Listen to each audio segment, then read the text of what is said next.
तो जैसे कि आप लोगों को पता है कि दिल्ली में मैं जब गई थी 29 को कॉन्ग्रेचुलेशंस करने के लिए कि 33% आरक्षण पास हुआ था, तो उसके लिए और अपना खरगे जी को कॉन्ग्रेचुलेशंस करने के लिए गई थी। और जैसे ही गेट पे दरवाज़ा बंद कर दिया गया और मेरे ऊपर हमला कराया गया और मेरे पापा को भी मारा गया, और जिसकी वजह से मेरे पापा मतलब लाइक अभी तक उस सदमे से, इनफैक्ट मैं भी उस सदमे से नहीं निकल पाई हूँ। तो मैंने पहले भी मीडिया में बोला था कि मैं 2-3 दिन का वेट करूँगी, तो मैंने वेट किया। मुझे लगा था शायद अब पार्टी की तरफ से कुछ आएगा या अब मुझे कोई एक रिप्लाई तो आएगा, बट कुछ भी रिप्लाई नहीं आया गया है। तो फिर अभी मैंने डिसाइड किया है कि अभी मुझे इस चीज़ पे एक्शन लेना चाहिए, क्योंकि ये गलत है। ये मतलब मेरे साथ नहीं हुआ है, ये मतलब हर देश की बेटी के साथ हुआ है जो मतलब लाइक आगे बढ़ना चाहती है या आपकी अपने हक की लड़ाई लड़ना चाहती है। तो उस चीज़ पे मैंने अपना मैंने कार्रवाई की है, जिसकी वजह से मैंने अभी 1-2 दिन हुए हैं शायद हम लोगों को हमने ये भेजा है, क्योंकि मुझे इस चीज़ पे अब मैं चुप नहीं बैठूंगी, क्योंकि जब मैं गलत नहीं हूँ तो मैं गलत सहूँगी भी नहीं। और जिसने ये किया है, और मैं चाहती हूँ, मैं इनफैक्ट प्रेजेंट गवर्नमेंट से भी चाहती हूँ और अपनी कांग्रेस पार्टी से भी चाहती हूँ कि उस व्यक्ति का पता लगाया जाए, क्योंकि मुझे वो व्यक्ति पता है। आप लोग अपनी चीज़ों से पता लगाए, और जिसकी वजह से मैंने प्राइम मिनिस्टर ऑफ इंडिया को भी भेजा है अपनी प्रोटेक्शन के लिए, और the home minister of India को भी भेजा हुआ है, और the minister of information and broadcasting को भी भेजा गया है, and national commission of schedule caste को भी भेजा है। ये सब लोगों को मैंने भेजा है, क्योंकि मुझे ऐसा लगता है कि जब इन लोगों ने ऑन रोड मेरे पे हमला कराया गया है, तो अगर मैं FIR करवाने के लिए जाती हूँ तो पता नहीं ये लोग मेरे पे क्या करा दें। तो मैं सरकार से यही दरख्वास्त करती हूँ, महाराष्ट्र गवर्नमेंट से और दिल्ली गवर्नमेंट से और यहाँ तक कि प्रेजेंट गवर्नमेंट से, कि मुझे सिक्योरिटी प्रोवाइड की जाए, जिससे कि मैं सही से अपनी FIR दर्ज करा दूँ, जिसकी वजह से उन लोगों को सज़ा मिले जिन्होंने मेरे साथ ये हमला करवाया है। इनफैक्ट मुझे एक बात समझ में नहीं आती कि ये सब चीज़ें कराने के बाद उल्टा ही मुझे पार्टी से निकाल दिया गया है, और वो भी जो लेटर आप लोगों ने देखा होगा सोशल मीडिया पे। मैं बताना चाहती हूँ सबको कि वो एक फेक लेटर है, वो झूठ लेटर है, जिस पे जो साइन आ रहा है श्याम किशोर शुक्ला जी, वो एक्स MLA है और इसके अनुशासन समिति के सदस्य हैं। तो पहला रूल तो ये होता है कि कोई एक्स MLA किसी एक्स MLA कैंडिडेट को निष्कासित नहीं कर सकता, उसको हक नहीं होता है। मुझे अगर कोई निष्कासित करेगा, वो करेगा स्टेट प्रेसिडेंट, तो उनको कोई हक नहीं बनता है। और दूसरी चीज़, उन लोगों ने क्या किया कि एक लेटर पे बैक डेट की एंट्री डाल के मुझे निलंबित कर दिया गया है। तो ये भी उन लोगों ने पूरे देश में ये झूठा खेल जो लोग खेल रहे हैं, उस चीज़ को भी मैं सामने लेके आऊँगी कि आपको कोई हक नहीं बनता कि आप बैक डेट की, क्योंकि ना मुझे कोई रिसीविंग हुई है, ना मुझे मेल पे आया है, ना मुझे व्हाट्सएप पे आया है, मुझे कुछ भी नहीं आया है। तो आगे का ये वकील है और यही सारा चीज़ें उनसे सवाल करेंगे।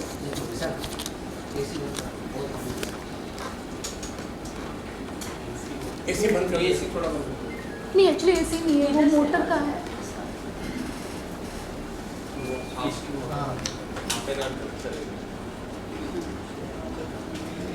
ऐसा नहीं सर, अभी आ रहा है, अभी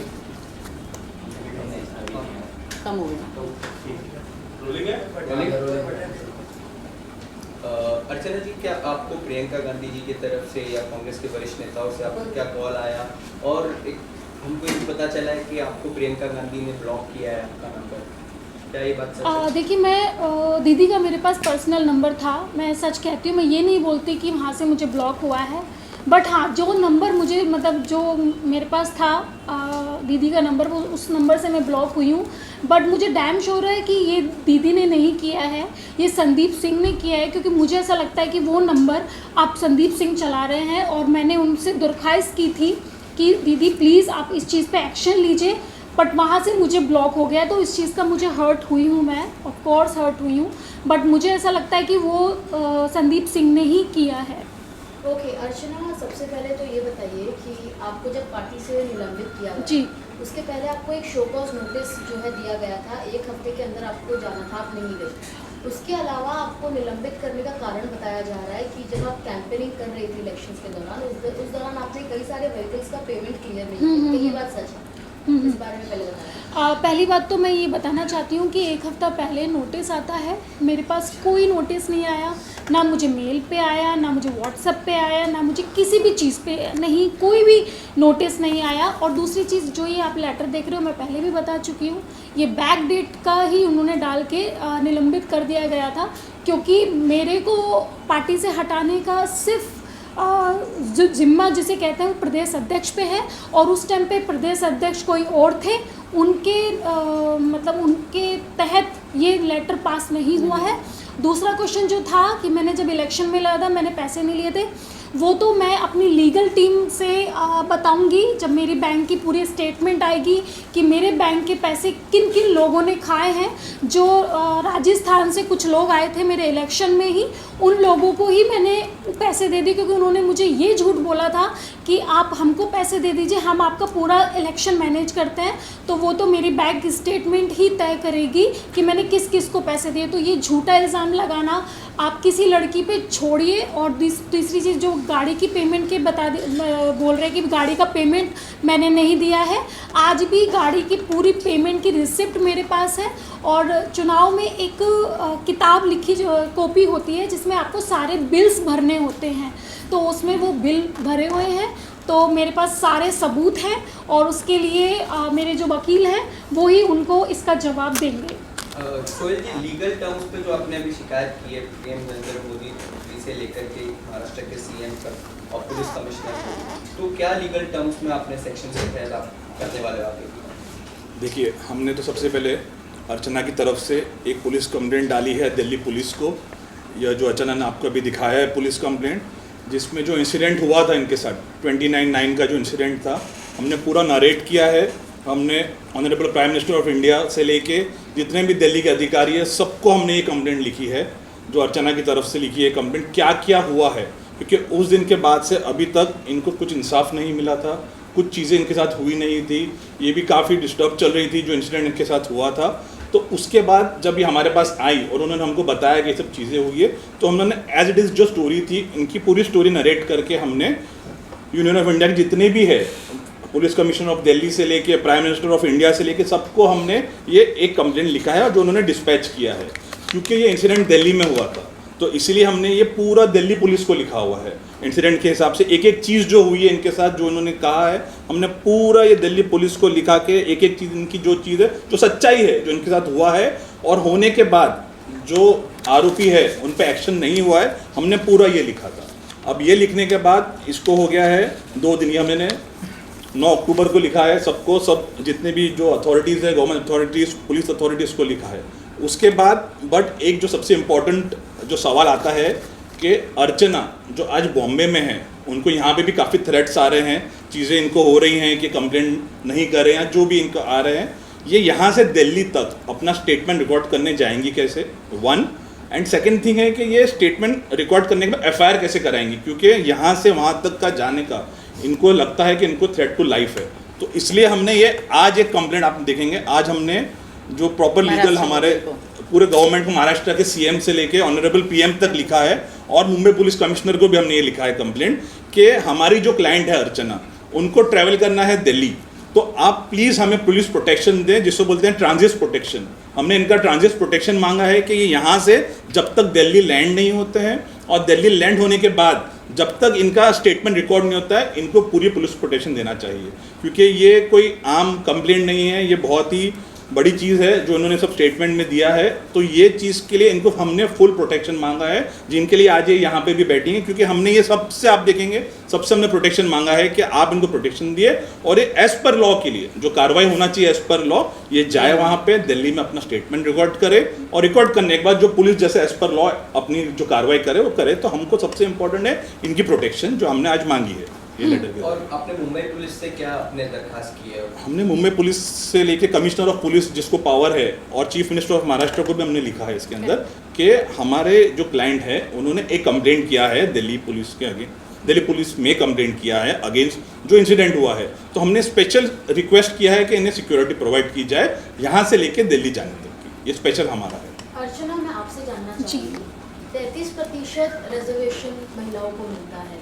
आप एक महिला होने के नाते, एक सेलिब्रिटी होने के नाते आप जाती हैं कॉन्ग्रेचुलेट करने। एकाएक महिलाओं में ऐसा क्या गुस्सा भड़क गया कि वो आप पर ऐसे टूट पड़ी, और किस प्रकार आपके पिताजी तक को जो है वहाँ पर मैं देख रही थी, काफ़ी ख़राब विजुअल्स, आपको ड्रैग किया जा रहा है, आप वहाँ से भाग रही हैं, जो भी है, क्या हुआ था एकाएक? ऐसा क्या बोल दिया आपने, या फिर क्या हो गया कि वो सभी ऐसे भड़क गए? वो चीज़ें आपको सीसीटीवी फुटेज में दिखेंगी। जब कांग्रेस कार्यालय के बाहर 4 सीसीटीवी फुटेज लगे हुए हैं, और जब मैं एफआईआर करूंगी तो of course police CCTV footage मांगेगी। तो जितने भी लोग, ये जो लोग मुझ पे जो लांछन लगा रहे हैं कि मैंने एक बहुत ही गलत तरीके से बर्ताव किया, तो उन लोगों को सामने पूरा असलियत दिख जाएगा और पूरी दुनिया के सामने सच का पता चल जाएगा कि मैं जस्ट, मेरे ड्राइवर के हाथों में बुके था, फ्लावर पोट था, और मैं जस्ट कॉन्ग्रेचुलेशंस करने गई थी। और ऐसा नहीं है, मैंने उनके पीए को, यानी जो संदीप सिंह है, उनका भी कोई पीए है जो कि अभी बैठे हुए हैं, मंत्री बन के बैठे हुए हैं, उनको भी मैंने एक रात पहले यानी 28 तारीख को 10 बजे उनको कॉल करके इन्फॉर्मेशन बोला था कि मैं 12 बजे कॉन्ग्रेचुलेशंस करने जा रही हूँ। तो उसकी भी रिकॉर्डिंग्स मेरे पास है, उसका भी सारे सबूत मेरे पास है। तो जब एफआईआर होगी तब पता चल जाएगा। उनका नाम भी धीरज गुजर है। तो धीरज गुजर को जाने से पहले ही मैंने इन्फॉर्मेशन दे दी थी। तो उन्होंने संदीप सिंह को बोला और संदीप सिंह ने ये एक दिन पहले ही पूरा प्लान बनाया गया। और आपको इतना भी बता दूं, मेरे पास सारी फ़ोटोज़ हैं। जो बसेस आई थी वो लखनऊ से और बरेली से आई हुई थी, उसमें महिलाएं भर भर के आई हुई थी, क्योंकि दिल्ली में ये सब चीज़ें कहते हैं कि क्योंकि वो राष्ट्रीय लेवल पे चला जाता। तो इन लोगों ने मतलब यूपी से यानी लखनऊ से गाड़ियाँ भर भर के औरतें बुलवाई थी मेरे पे हमला करवाने के लिए। तो ये सब चीज़ें आपको पता चलेंगी जब एफआईआर होगी और पुलिस जब अपनी कार्रवाई करेगी, तब आपको पता चलेगा कि उन लोगों ने मुझे मारने का प्लान किया हुआ था और उनका ये प्लान फेल हो गया। अच्छा अर्चना, जैसे कि आपने लास्ट टाइम बताया जी। था कि राहुल गांधी और प्रियंका गांधी से मैं बात करूंगी, तो प्रियंका गांधी का तो कहीं ना कहीं आप बोल रहे हैं कि फोन जो है ब्लॉक किया गया। नहीं, वो उनका फ़ोन नहीं है, क्योंकि मैं इस पर संक्षिप्त टिप्पणी नहीं दे सकती। बट मुझे 110% पता है कि उनका फ़ोन ही उनके पीए के हाथ में है, इस वजह से कि दीदी को ये बात पता ना चल जाए, राहुल गांधी जी को ये बात पता ना चल जाए। तो वो जो भी मेरे रास्ते में मैं मिलने की कोशिश करती हूँ, वो उसी दीवार को हटा देता है। तो ये चीज़ें हैं। लेकिन कहीं ना कहीं ये इशू जो है जी। काफ़ी सोशल मीडिया पे काफ़ी सभी लोग देख रहे हैं, जी। लोग भी जो देखते हैं कहीं ना कहीं, फिर भी आपसे डायरेक्ट कांटेक्ट नहीं कर पाना, इसके पीछे क्या रीज़न मानते हैं? मुझे कहीं ना कहीं वो भी नहीं चाहते हैं, ये सिनारियो दिख रहा है, दिख क्या रहा है? मैं बता रही हूँ आपको क्या हुआ है। मैं ये तो अपने वकील को भी दूंगी और जज को भी दूंगी। इन लोगों ने एक कांग्रेस के जो कुछ लोग हैं, जिसे मैंने बोला हुआ है कि जो कांग्रेस का सिस्टम ख़राब कर रहे हैं, उन लोगों ने एक ब्रॉडकास्ट मैसेज डाला है जिसमें ये बोला गया है कि अर्चना को ऐसा बोलो, आप ऐसा बोलो, अर्चना के लिए हम लोगों ने इतना किया है और ये ऐसा कर रहे हैं। मतलब लोगों से ज़बरदस्ती फ़ोन करा रहे हैं और गलत लिखने के लिए बोला जा रहा है। इसके भी सारे सबूत मेरे पास हैं। तो मे बी ये भी हो सकता है कि राहुल गांधी जी और प्रियंका गांधी जी को मेरे बारे में गलत बोला गया हो संदीप सिंह के माध्यम से, जिसकी वजह से वो शायद उस चीज़ को सीरियसली नहीं ले रहे हैं। इसीलिए मैंने लीगल टीम का सहारा लिया, इसीलिए मैंने कागजातों का सहारा लिया कि उन लोगों को पता चले कि जिस दलित लड़की के लिए आप इतनी मेहनत करते हैं, उनको आगे तक लेके जा रहे हैं, आपके ही सिस्टम में जो बैठे इंसान है संदीप सिंह जैसे लोग, वो ही देख दलित लड़की के साथ ऐसा करते हैं, मारपीट करते हैं और इस पर जानलेवा हमला कराया जा रहा है।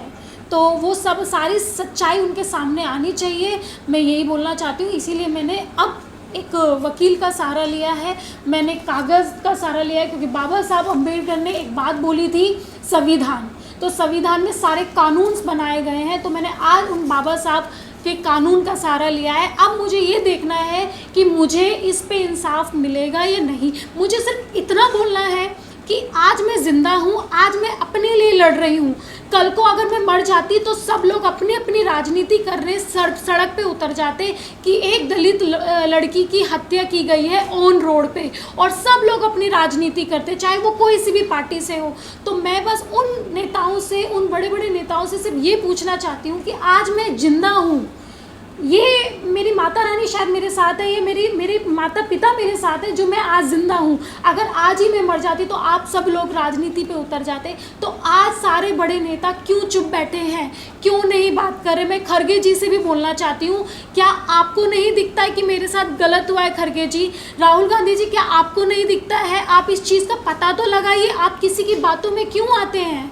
आप एक बार सच्चाई का पता करिए। इनफैक्ट मैं सभी पार्टीज़ के नेताओं को बोल रही हूँ, मैं मोदी जी से भी दरख्वास्त करना चाहती हूँ कि प्लीज़ आप भी इस चीज़ पे एक्शन लीजिए। और महाराष्ट्र के सीएम से भी मैं बोलना चाहती हूँ, दिल्ली के सीएम से भी बोलना चाहती हूँ, केजरीवाल जी से भी बोलना चाहती हूँ।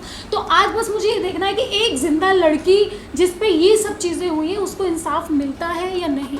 और कहीं ना कहीं विपक्ष का भी कोई कमेंट नहीं आ रहा, अब तक कोई स्टेटमेंट नहीं आ रहा ऑफिशियली, तो इस पर क्या टेक आप? आपने कहीं किसी से संपर्क साधने की कोशिश की? देखिए, मैं अभी मुझे नहीं पता, आपको पता, मैं आपको बताती हूँ, मैं घर से नहीं निकली हूँ। मैं जब से मैं आई हूँ, मैं आई थी 29 की रात को आई हूँ। मैं 29 की रात को मैं घर से नहीं निकली हूँ, मैं चुपके बिल में घुस के बैठी हुई थी। 1 दिन हुआ, 2 दिन हुआ, 3 दिन हुआ, कुछ नहीं हुआ, और उल्टा मेरे को निलंबित कर दिया गया, सारा चीज़ें मेरे पे आ रही है। फिर मैंने सोचा कि अर्चना, अगर तू डर गई तो फिर इस देश में कोई भी लड़की अपने लिए स्टैंड नहीं ले सकती।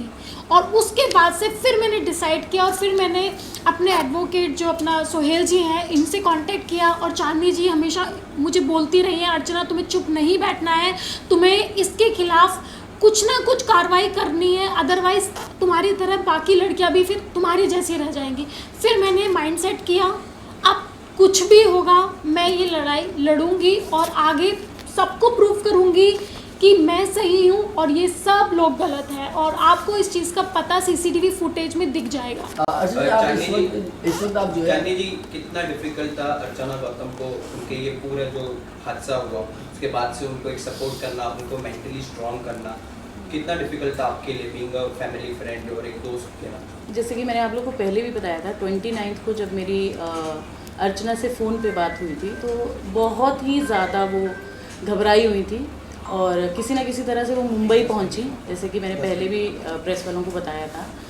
पर जब मैं उससे मिली तो जो उसकी कंडीशन थी, एक सहमी हुई लड़की, जिसको आप सबने देखा है कि वो बहुत ही बोल्ड है, अपनी बात को हमेशा रखती है सबके सामने। जैसे कि इसका बिग बॉस में भी एक इंसिडेंट हुआ था, जिनको ये दीदी बोलती है प्रियंका गांधी जी को लेके, उस पर भी इसने पूरा एक्शन लिया था। बट जब मैं 29 तारीख वाली अर्चना से मिली तो वो एक डरी सहमी लड़की, जिसके साथ एक बहुत बड़ा हादसा हुआ है और जिसके ऊपर देश की महिलाओं ने, सबसे मतलब अचंभे वाली ये बात है, देश की महिलाओं ने, उसी पार्टी के लोगों ने जिन्होंने इसके साथ 2 साल पहले काम किया था, एक दलित लड़की को लेके आए थे, एक चेहरा इनको बनाया गया था कि आज दलितों की जो लड़की है वो भी खड़ी हो सकती है, उनको भी आगे आने का पूरा हक है। उसके बाद जब मैं इनसे मिली तो इनमें ये बोले कि मुझे किसी बारे में बात नहीं करनी है, मैं इस चीज़ को आगे नहीं लेके जाना चाहती हूँ, मेरे पिताजी पे बहुत घात हुआ है, इनकी हालत इतनी ख़राब थी कि इनको मारा गया, पीटा गया, गाड़ी के आगे बोनट पे डाला गया। शायद मुझे जहाँ तक लगता है कि एक हत्या की साजिश थी, जहाँ तक अब जब हम देखते हैं कि भीड़ में किसी आदमी पे या औरत पे ऐसे हमला किया जाता है तो वो कहीं ना कहीं एक उसके पीछे एक एजेंडा है, वो सोची समझी एक साजिश होती है, कहलाता है। हाँ, तो जैसे जो वहाँ पे, जैसे अर्चना ने मुझे इंसिडेंट में बताया कि बहुत सारे वहाँ पे मर्दों ने भी, जिसको हम कहते हैं, वहाँ पे जो कांग्रेस के लोग थे उन्होंने चुंटियाँ इसको काटी, बॉडी में दुपट्टे को खींचा गया, तो बहुत ही एक घिनौनी साजिश थी ये, जिसको मैं कहना चाहूँगी।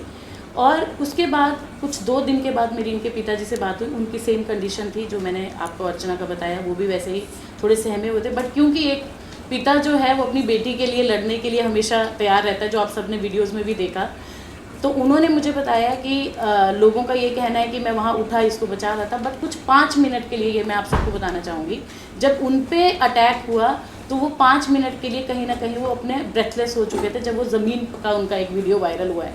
और वो बोले कि जब मैं उठा तो मुझे ये भी नहीं पता था कि मेरी बेटी ज़िंदा है या मर चुकी है। तो ऐसा इंसिडेंट से बाहर आना, और जब मैंने अर्चना से बात की उसको मानसिक तौर पे तैयार करना, क्योंकि आप जब ऐसी कोई चीज़ें होती है तो आपको मानसिक घाव सबसे ज़्यादा होता है जो दिखता नहीं है।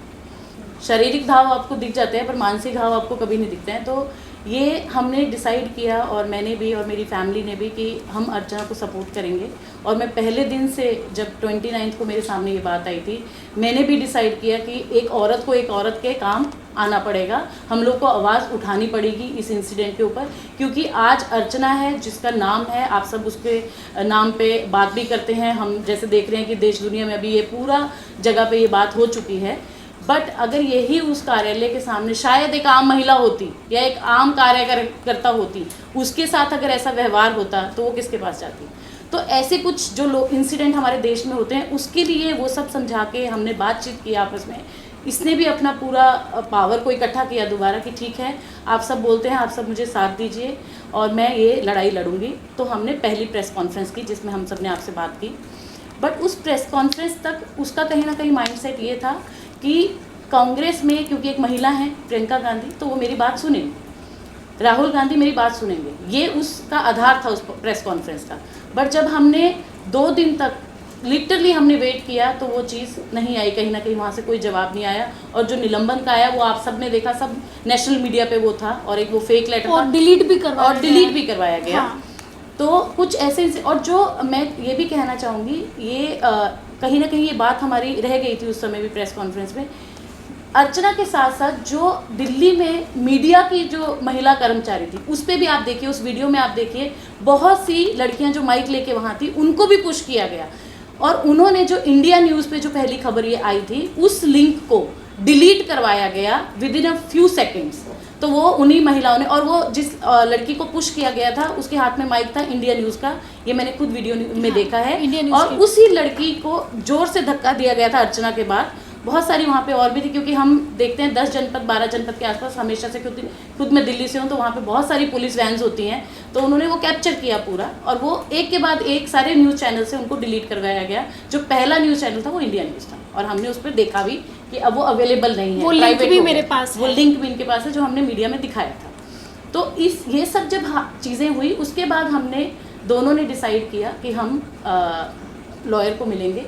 हम अब जो है, हमें देश से कहीं ना कहीं जो जिनसे इनको उम्मीद थी वो नहीं पूरी हो रही है, तो अब हम कानूनी तौर पे लड़ाई लड़ेंगे। जैसे कि इन्होंने बोला कि अंबेडकर जी ने हमें ये सिखाया है कि आपको कहीं से इंसाफ ना मिले तो आप कानूनी लड़ाई लड़ें, जो मैंने आपको डॉक्यूमेंट्स दिखाए हैं सारे। और मैं कहीं ना कहीं शुक्रिया अदा करना चाहूँगी सोहेल जी का भी, इनकी पूरी लीगल फॉर्म का, जैसे इन्होंने हमें सपोर्ट किया। और एक परिवार की तरह, एक लड़की जब सहमी हुई लड़की आपके पास आती है तो उन्होंने बोला कि हम आपके लिए लड़ाई लड़ेंगे। और इन्होंने उस दिन से डॉक्यूमेंट्स पूरे जो भी सोशल मीडिया पे थे, वीडियोस, ये सब इन्होंने इन्फॉर्मेशन निकाली। अर्चना को इन्होंने बिठा के पूरी उनका जितनी भी उस दिन की वो थी बातें उनकी, वो सब सुनी। और मैं अभी भी थोड़ा सा असमंजस में हूँ, क्योंकि इनके पिताजी को हम नहीं ला पा रहे, क्योंकि उनकी अभी भी तबीयत ठीक नहीं है। तो उनसे भी हम रूबरू कराएंगे आप लोगों को जैसे ही वो ठीक होते हैं। अभी उसका ध्यान ये भी है कि फैमिली में पापा पे ऑलरेडी इतना घात हुआ है, तो दोबारा ये चीज़ें ना हो सकें, तो अब हमारी रिक्वेस्ट ये है, जो कि हमने पीएम मोदी को लिखा है, जो हम सब मोदी जी कह के जानते हैं, और मेरी तो उनसे हाथ जोड़ के रिक्वेस्ट है कि वो अपनी जो देश की बेटी है, जो कि एक दलित है, उन्होंने हमेशा इस चीज़ की लड़ाई लड़ी है। हमारी जो प्रेसिडेंट हैं वो भी आप सब जानते ही हैं। तो मेरा उन सबसे दरख्वास्त है, दिल्ली सीएम से है, महाराष्ट्र सीएम से है, हमारी पुलिस से है, कि जो लड़की इतने 10 दिन से जो आज डर रही है मीडिया के सामने या अपनी बात रखने में भी, तो आप कहीं ना कहीं हमें कानूनी तौर पे सपोर्ट करें। और यही उसका जो सपोर्ट है वही उसको आगे और बढ़ने में, ये कानूनी लड़ाई लड़ने में कहीं ना कहीं प्रोत्साहन मिलेगा उसको, अगर आप सब सपोर्ट करते हैं। राइट। और साथ के साथ मेरे जो भी दलित समाज के जो कम्युनिटी है, जो समाज के लोग हैं, मेरे समाज के लोग हैं, उनसे भी हाथ जोड़ के निवेदन है कि अपनी इस बहन को, अपनी इस बेटी को न्याय दिलाने के लिए आप भी मेरा साथ दें। सोहेल जी, आप क्या बोलेंगे अब जब आप एफआईआर कराने वाले हैं, या फिर जो भी जाएंगे अर्चना एफआईआर कराने, जो मुख्य ग्राउंड्स रहेंगे आपके, वो क्या रहेंगे? कौन सी धाराओं पर जो है आप ये पूरा एफआईआर दर्ज करेंगे? देखिए, जो इंसिडेंट हुआ था उस दिन, तो उस इंसिडेंट के बेस पे जो काफ़ी पूरे देश के सामने इंसिडेंट है, वो वो वीडियो इंसिडेंट जो है वो सबके सामने है, और जो विक्टिम है जो हमारे साथ आज बैठी है अर्चना, उनके पास जो हुआ है और उनके स्टेटमेंट के हिसाब से सेक्शंस जो काफ़ी ऐसे सेक्शंस तो हमने काफ़ी सारे मांग किए हैं। जो मेन सबसे सेक्शन लगता है वो है 354 जो होता है, जो आउटरेजिंग वुमन मॉडेस्टी होती है, हमने वो लगाया है। जितने भी लोग थे वहाँ पे, उसके साथ हमने अनलॉफुल असेंबली लगाया है, क्योंकि जब 5 से ज़्यादा लोग एक जगह पे जब जमा हो जाते हैं या कुछ एक ऐसा इंसिडेंट करते हैं जिससे जो आसपास का पीस जो होता है उस पर होता है, और जो इंसान है जिसको प्रॉब्लम होती है, तो उस पर हम 143, 141 काफ़ी सारी धाराएं होती है। साथ में हमने इनके ऊपर, क्योंकि ये एक दलित महिला हैं और she belongs to schedule caste जो है जो पीछे, उसके भी बहुत सारे सेक्शंस होते हैं 3, 4, 5, उस स्पेशल एक्ट किया गया। तो हमने वो सब धाराओं के तहत एक FIR दर्ज करने के लिए हमने रिक्वेस्ट किया है। हमें पूरी उम्मीद है कि जिस तरह इनका स्टेट, क्योंकि देखिए जो एविडेंस है वो पूरे देश के सामने है, तो ये कुछ छुपी हुई बात नहीं है कि हम कह रहे हैं आप कह रहे हैं, वो एविडेंस सामने है। हम चाहते हैं प्रॉपरली इस एविडेंस के बेस पे पुलिस इंक्वायरी करे, इनका स्टेटमेंट ले, जैसा इन्होंने कहा CCTV होगा वहाँ पे, CCTV फुटेज प्रिजर्व जो है कांग्रेस के ऑफिस के सामने जो प्रिजर्व करे, और एज पर लॉ, हम कह रहे हैं एज पर लॉ आप FIR दर्ज करें। और डिफेमेशन भी क्या आप लोग करेंगे कि जिस तरह से डिफेम किया गया अर्चना गौतम को, एक वो कांग्रेस से निकाल दिया गया एक फेक लेटर, उस पर भी आप डिफेमेशन? जी वो अभी इन प्रोसेस है, हम उस पर अभी डिस्कशन चालू है हमारा, जो डिस्कशन करेंगे हम, और जो एज पर लॉ, जैसे मैंने कहा एज पर लॉ जो भी चीज़ बैठती है, जो चीज़ें होती है, हम ज़रूर करेंगे और इनको इंसाफ दिलाने के लिए हम पूरी कोशिश करेंगे। अर्चना, मेरा एक सवाल, आखिरी सवाल मैं करूँगी इस आपसे। कांग्रेस पार्टी का सिचुएशन आजकल हम सभी जानते हैं कहाँ पर है। आप पार्टी में इतने कुछ साल रही हैं, राजनीति में आप अभी सक्रिय हो ही रही थी कि ऐसी घटना हो गई। कांग्रेस पार्टी को लेकर आपकी राय बताइए, क्योंकि आपने जैसा बताया कि प्रियंका गांधी का फोन, उनका पीए आपको ब्लॉक कर दे रहा है, उनको नहीं पता चल रहा है। तो यानी अगर हमें कोई इशू एड्रेस करना हो कांग्रेस पार्टी के अंदर, तो क्या उसमें कोई मिडिल लेवल पे कोई भी हेल्प करने के लिए कोई कुछ है नहीं? मतलब आपको डायरेक्टली अगर न्याय चाहिए, इंसाफ चाहिए या फिर कुछ भी जस्टिस चाहिए, तो आपको डायरेक्टली राहुल गांधी और प्रियंका गांधी को ही कॉन्टैक्ट करना है। यानी इसके अलावा जो पूरा ढांचा है कांग्रेस पार्टी का वो कमज़ोर है, आप ऐसा बोलेंगे? उन तक भी नहीं पहुंच पाते हैं, क्योंकि जो मैं यही बताना चाहती हूँ। देखिए, राहुल गांधी जी बहुत अच्छे नेताओं में से एक आते हैं, प्रियंका गांधी जी भी और सोनिया गांधी जी भी। बट जो प्रॉब्लम आ रही है वो जो ये मीडिएटर बैठे हुए हैं, जो इनके पीए बन के बैठे हुए हैं, जो कि अपने आप को ये प्रियंका गांधी समझते हैं, अपने आप को ही राहुल गांधी समझते हैं, तो इनके माध्यम से वो चीज़ पास आउट नहीं होती है, तो वो उसी चीज़ में लटके रहता है। जैसे कि इन लोगों ने मेरे पे जो इल्ज़ाम लगाया है वो ये लगाया है कि उस दिन मैं गुंडों को लेके गई थी मारपीट करने के लिए। ठीक है, हमने आपकी बात मानी है, बस एक बार CCTV फुटेज दिखा दीजिए तो आपको खुद पता चल जाएगा कि गुंडे मैं लेके गई थी या आप लोगों ने गुंडे भेजे थे, जो कि औरतों के आड़ में मुझे चूटी काट रहे हैं, मेरे बैक पे मार रहे हैं, मेरे बाल खींच रहे हैं, मुझे थप्पड़ मार रहे हैं, ये सब चीज़ें कर रहे हैं। तो ये चीज़ें आपके सामने आ जाएगी। और दूसरी चीज़, उन्होंने ये भी बोला कि जब मुझे पार्टी से निकाल दिया गया था तब आप क्या करने गई थी वहाँ पे। तो मैं आपकी बात सही मानती हूँ। पहली बात तो ये फेक लेटर है, मुझे कोई पार्टी से नहीं निकाला गया था, क्योंकि मेरे पास कोई नोटिस नहीं, कुछ नहीं। चलो, अब मैंने आपकी बात मान ली कि आपने बोला मुझे निकाल दिया गया, ठीक है। तो आप जैसे कांग्रेस ऑफिस है, तो ये जनदाता ऑफिस जिसे बोला जाता है, जहाँ पे जनता की सुनी जाती है, जनता दरबार जिसे बोलते हैं। तो मैं भी जनता हुई, मेरे हाथ में बुके है, तो मैं जा रही हूँ जस्ट कॉन्ग्रेचुलेशंस करने।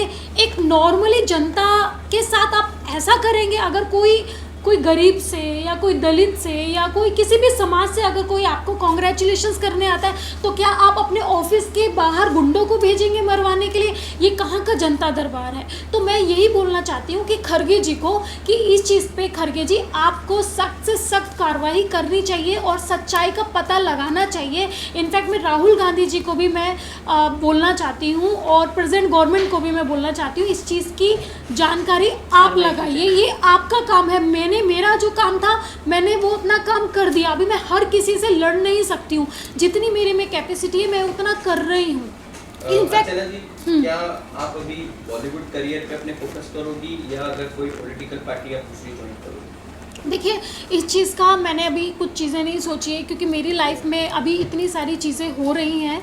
और इनफैक्ट आपको ये भी बता दूं, जैसे नवरात्रि आ रही है तो मेरे पास काफ़ी सारे इवेंट्स आए हुए थे नवरात्रि के, वो भी मैंने कैंसिल कर दिया, क्योंकि देखो वीडियो डालनी पड़ती है कि हाय गाइस मैं इतनी तारीख को आ रही हूँ, कल को वहाँ पर मेरा किसी इवेंट के ज़रिए मेरा कुछ हो जाता है। तो इनफैक्ट मैं अभी फ़िलहाल के लिए तो मैं इसी चीज़ पर फोकस कर रही हूँ, क्योंकि ये मेरे लिए अभी बहुत इम्पोर्टेंट है। क्योंकि अब मैं डरने वाली नहीं हूँ, क्योंकि दीदी का एक स्लोगन मुझे आज तक स्ट्रॉन्ग बना के रखा है, लड़की हूँ, लड़ सकती हूँ और हमेशा अब लड़ूंगी।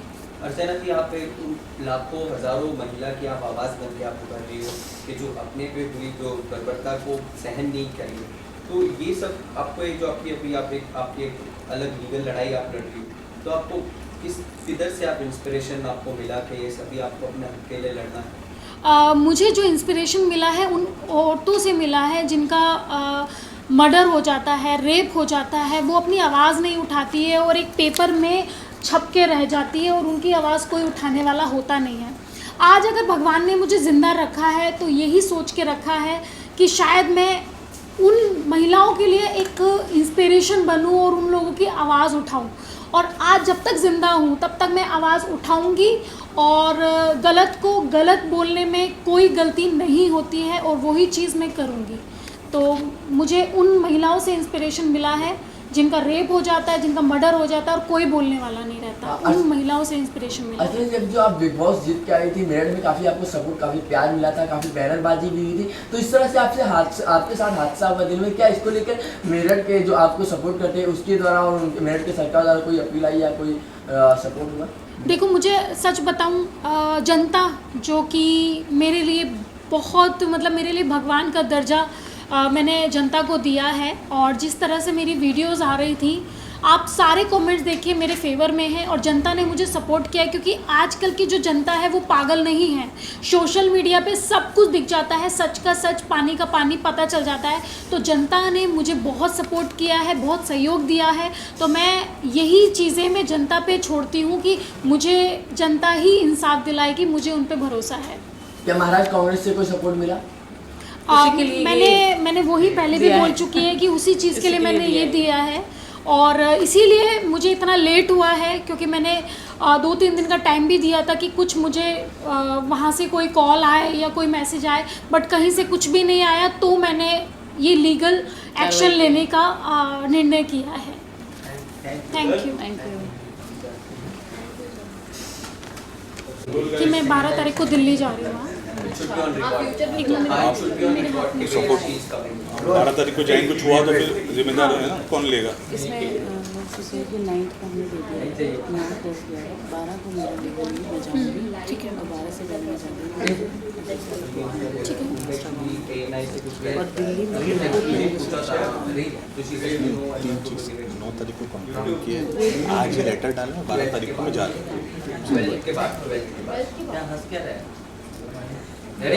हाँ,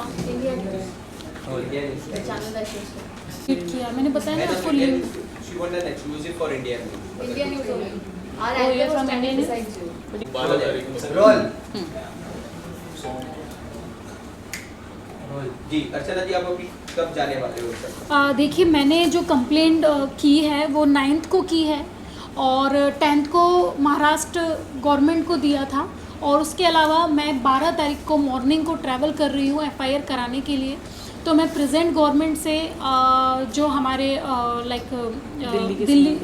दिल्ली के CM हैं, उनको भी मैं बोलना चाहती हूँ कि प्लीज़, और महाराष्ट्र के CM हैं, उन लोगों से मैं दरख्वास्त करती हूँ कि मुझे प्रोटेक्शन मिले।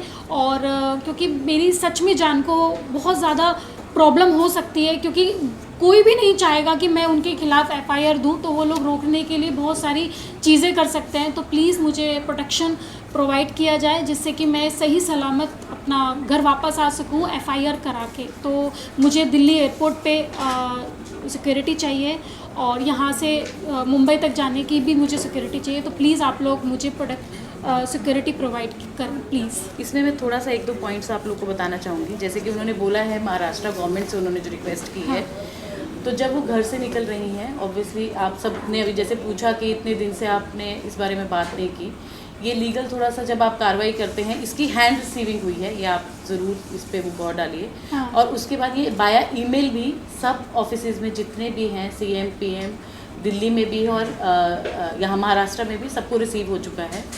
और सबसे बड़ी बात कि पुलिस को रिसीव हो चुका है। तो मैं चाहती हूँ कि इसको घर से एयरपोर्ट तक की सुरक्षा प्रदान की जाए और दिल्ली एयरपोर्ट से जो ये तुगलक रोड जो जहाँ पे ये कंप्लेंट दर्ज होगी दिल्ली में, वहाँ तक इनको सुरक्षा प्रदान की जाए, क्योंकि कहीं ना कहीं जब सेंटर में कार्यालय के सामने ये हो सकता है हादसा, तो ट्रैवलिंग में कुछ भी हो सकता है। ये मेरी रिक्वेस्ट है कि 12 को अर्चना ट्रैवल कर रही हैं और 12 से पहले अगर इनको सिक्योरिटी प्रदान की जाए तो यही हम लोगों का सबसे बड़ा जो है रिक्वेस्ट है गवर्नमेंट से, प्रेजेंट गवर्नमेंट से। हाँ, in fact prime minister of India अपने मोदी जी से भी मैं रिक्वेस्ट करती हूँ कि प्लीज़ मुझे प्रोटेक्शन प्रोवाइड किया करें, जिससे कि मैं जिन्होंने ये किया है, ये इतना गंदा व्यवहार जो मेरे साथ किया है ऑन रोड, उनको मैं सज़ा दे सकूं। और जो मुख्यमंत्री हैं महाराष्ट्र के, उनको भी मैं बोलना चाहती हूँ, और जो मुख्यमंत्री हैं अपना दिल्ली के, उनको भी मैं बोलना चाहती हूँ। इनफैक्ट होम मिनिस्टर को भी मैं बोलना चाहती हूँ कि मुझे प्रोटेक्शन प्रोवाइड करें, सिक्योरिटी प्रोवाइड करें, जिससे मैं सही सलामत अपनी FIR दर्ज करा सकूँ।